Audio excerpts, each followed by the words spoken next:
It's Dan and Dan's Fast Lap. Hi, I'm Dan Peters from KSOO Radio. And I'm Danny V from B102.7. A couple of soccer dads are going to talk NASCAR, and we're going to do the stand-up version today, and it's the Texas Hold'em NASCAR edition.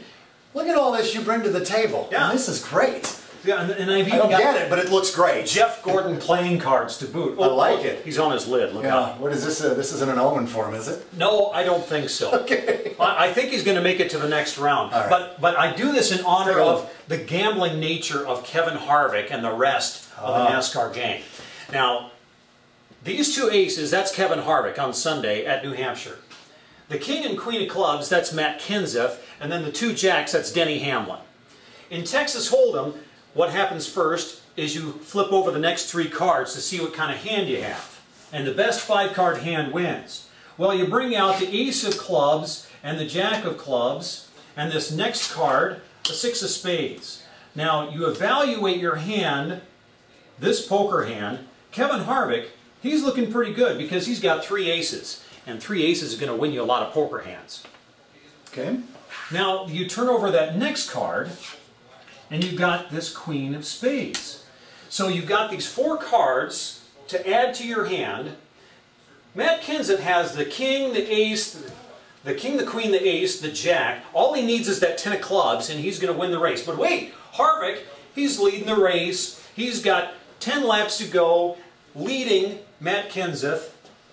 And here he sits with three aces. But you get to that final lap, Kevin Harvick's in the pits. He is taking the fuel. He ends up 21st, and he's gambling man, and he busts because he got a bad beat. I was, and this is a great analogy, Dan. I was looking at this, and I'm going, why? You're looking at the tape the last few weeks. Why are there so many gambles when you're in the chase, when you've got the best car of the race? Kevin Harvick's been doing that. They didn't bring him to pit road 2 weeks ago when he had a cut tire. Now they gambled on fuel, and he is in a must-win situation at Dover. So you could say Kevin Harvick, well, he's got to win, so you can pick him to win. And I don't fault you for doing that. But I think the guy who's going to be winning this week, Jimmy Johnson. The guy's the master of Dover. I don't like to agree with you, but I'll tell you what, with 10 wins, I do like agreeing with you sometimes, but with 10 wins, it's hard to go against. He has money in the bank when it comes to Dover. He and Chad Knaus really get it done. And again, I don't like the gambling nature of Harvick right now. And this is a must-win thing. At Dover, tempers tend to flare. Things start to happen. Four guys go home. There's only going to be 12 chasers left at the end of the next race. Who do you consider to be kind of a surprise at Dover?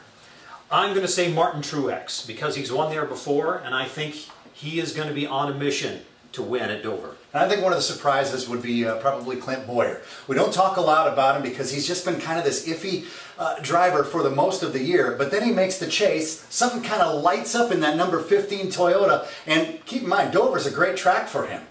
He's finished in the top 10, I think, in the last 8 races. May want to check that, but quite a few races in a row, he's finished top 10. Well, we'll see how the cards play out this Sunday at Dover. I'm Dan Peters. And I brought nothing to the table like this, but I'm Danny V for B102.7.